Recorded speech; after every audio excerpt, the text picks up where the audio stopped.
ఆకాశవాణి జాతీయ వార్తలు చదువుతున్నది డివి సత్యనారాయణ. ముఖ్యాంశాలు: భారత ఎలక్ట్రానిక్ రంగం $500 బిలియన్ స్థాయికి ఎదగాలన్నదే ప్రభుత్వ లక్ష్యమని ప్రధానమంత్రి నరేంద్ర మోదీ పేర్కొన్నారు. మహాత్మా గాంధీ స్ఫూర్తితో కేంద్ర ప్రభుత్వం పనిచేస్తోందని కేంద్ర మంత్రి గజేంద్ర సింగ్ షెకావత్ తెలిపారు.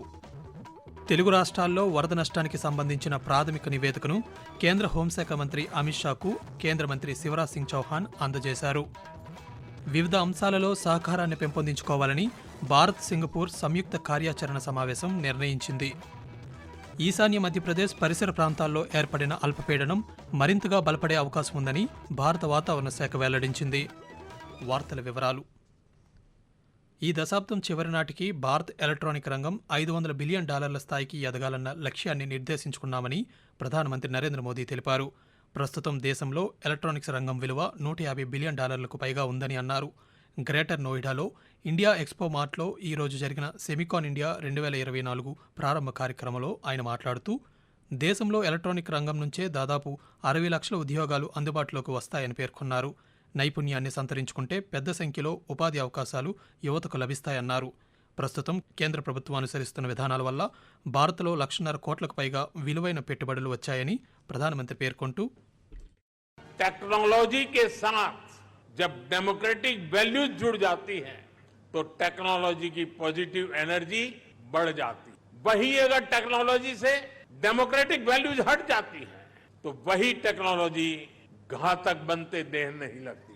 इसलिए चाहे मोबाइल मैन्युफैक्चरिंग हो, इलेक्ट्रॉनिक्स मैन्युफैक्चरिंग हो या सेमीकंडक्टर्स हो, हमारा फोकस एकदम क्लियर है। हम एक ऐसी दुनिया बनाना चाहते हैं जो संकट के समय भी रुके नहीं, ठहरे नहीं, निरंतर चलती रहे.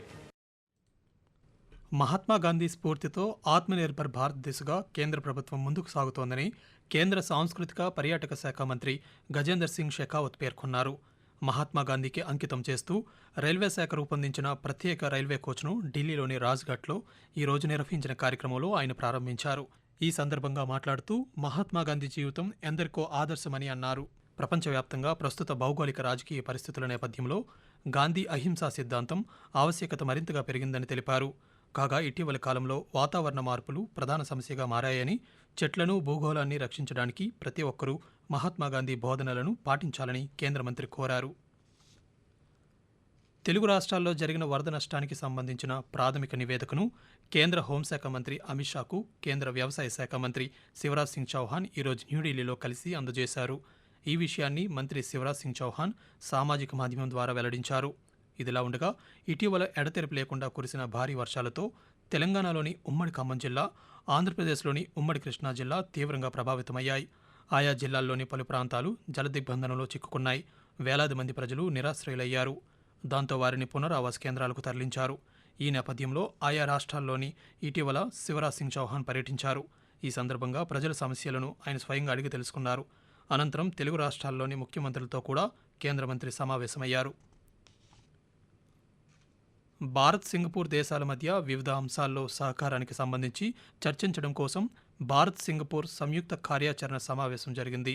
భారతదేశం తరపున పర్సనల్ మేనేజ్మెంట్ పబ్లిక్ అడ్మినిస్ట్రేషన్ ప్రజా ఫిర్యాదుల శాఖ కార్యదర్శి V Srinivas, Singapore public service division శాశ్వత కార్యదర్శి టాన్గీ కియో ఈ సమావేశంలో పాల్గొన్నారు.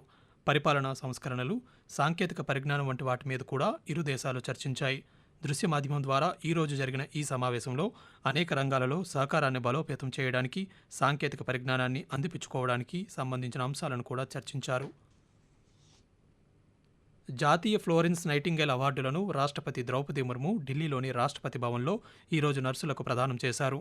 నేషనల్ ఫ్లోరెన్స్ నైటింగేల్ అవార్డును 1973లో కేంద్ర ఆరోగ్య కుటుంబ సంక్షేమ మంత్రిత్వ శాఖ ఏర్పాటు చేసింది. నర్సులు, నర్సింగ్ నిపుణులు సమాజానికి అందించిన సేవలకు గుర్తింపుగా ఈ అవార్డును అందజేస్తున్నారు.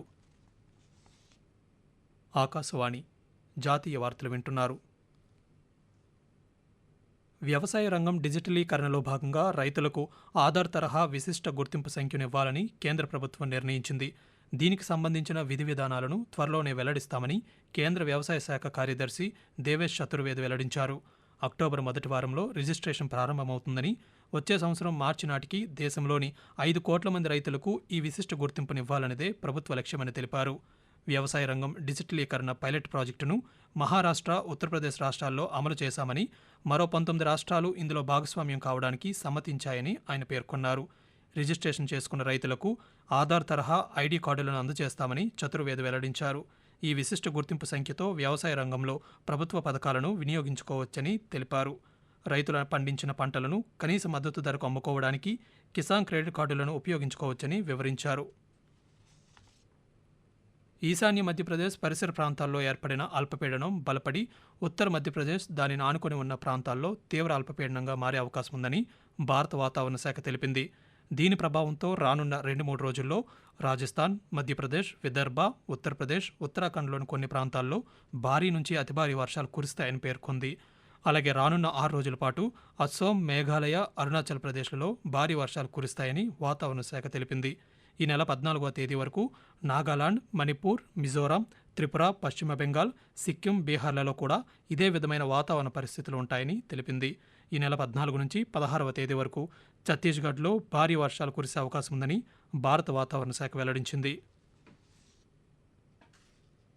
కర్ణాటక రాష్ట్రంలోని ప్రముఖ పుణ్యక్షేత్రం రాచనగరి మైసూరుకు అనుబంధమైన చాముండేశ్వరి అమ్మవారి దర్శనం కోసం సరికొత్త సాంకేతిక విధానం తీసుకొచ్చేందుకు చాముండేశ్వరి అభివృద్ధి ప్రాధికార సంస్థ నిర్ణయం తీసుకుంది.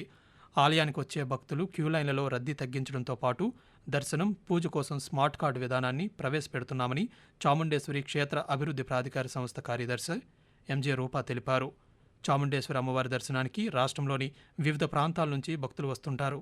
వీరితో పాటు దేశంలోని వివిధ ప్రాంతాల వారు మైసూరు, కొడగు పర్యాటక ప్రాంతాలను చూసేందుకు వస్తారు. అటు భక్తుల కోసం, ఇటు పర్యాటకుల కోసం స్మార్ట్ కార్డులను ప్రవేశపెడుతున్నామని తెలిపారు. స్మార్ట్ కార్డు స్కాన్ చేస్తే నేరుగా దర్శనంతో పాటు ప్రసాదం పొందే వెసులుబాటు ఉంటుందని ఎంజే రూపా తెలిపారు. త్వరలో స్మార్ట్ కార్డులపై పూర్తి వివరాలు ప్రకటిస్తామని ఆమె వెల్లడించారు.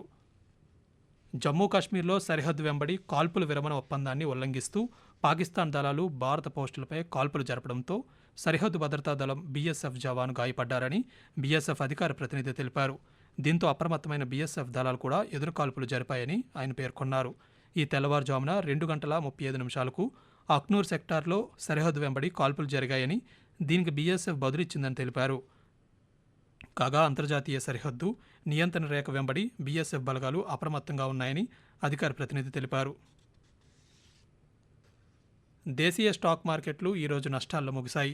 అంతర్జాతీయ మార్కెట్లోని ప్రతికూల పవనాలు దేశీయ మార్కెట్లపై తీవ్ర ప్రభావం చూపించడంతో మార్కెట్లు నష్టాల్లోనే కొనసాగాయి.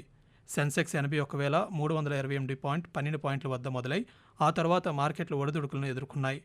ట్రేడింగ్లో 81,423.14 పాయింట్ల కనిష్టానికి చేరిన సెన్సెక్స్ గరిష్టంగా 82,134.95 పాయింట్లను చేరుకుంది. చివరకు 398.13 పాయింట్లతో 81,523.16 వద్ద ముగిసింది. నిఫ్టీ సైతం 122.65 పాయింట్ల పతనమై 24,918.45 వద్ద స్థిరపడింది. చైనాలో జరుగుతున్న ఆసియా ఛాంపియన్షిప్ ట్రోఫీలో భారత హాకీ జట్టు వరుస విజయాలను నమోదు చేస్తోంది. తొలి మ్యాచ్లో చైనాను 3-0 తేడాతో ఓడించింది. ఆ తర్వాత జపాన్పై 5-1 తేడాతో భారత్ విజయం సాధించింది. ఈరోజు మలేషియాని 8-1 తేడాతో ఓడించి 3వ విజయాన్ని భారత్ ఖాతాలో వేసుకుంది. భారత్ తరపున రాజ్ కుమార్ పాల్, అరైజ్జీత్ సింగ్ హుందాయ్ పెనాల్టీ కార్నర్ ద్వారా జుగరాజ్ సింగ్, హర్మన్ప్రీత్ సింగ్, ఉత్తమ్ సింగ్ గోల్స్ చేసి విజయాన్ని అందించారు. జాతీయ వార్తలు ముగించే ముందు ముఖ్యాంశాలు మరోసారి. భారత ఎలక్ట్రానిక్ రంగం $500 బిలియన్ స్థాయికి ఎదగాలన్నదే ప్రభుత్వ లక్ష్యమని ప్రధానమంత్రి నరేంద్ర మోదీ పేర్కొన్నారు. మహాత్మా గాంధీ స్ఫూర్తితో కేంద్ర ప్రభుత్వం పనిచేస్తోందని కేంద్ర మంత్రి గజేంద్ర సింగ్ షెకావత్ తెలిపారు. తెలుగు రాష్ట్రాల్లో వరద నష్టానికి సంబంధించిన ప్రాథమిక నివేదికను కేంద్ర హోంశాఖ మంత్రి అమిత్ షాకు కేంద్ర మంత్రి శివరాజ్ సింగ్ చౌహాన్ అందజేశారు. వివిధ అంశాలలో సహకారాన్ని పెంపొందించుకోవాలని భారత్ సింగపూర్ సంయుక్త కార్యాచరణ సమావేశం నిర్ణయించింది. ఈశాన్య మధ్యప్రదేశ్ పరిసర ప్రాంతాల్లో ఏర్పడిన అల్పపీడనం మరింతగా బలపడే అవకాశం ఉందని భారత వాతావరణ శాఖ వెల్లడించింది. ఆకాశవాణి జాతీయ వార్తలు ఇంతటితో సమాప్తం.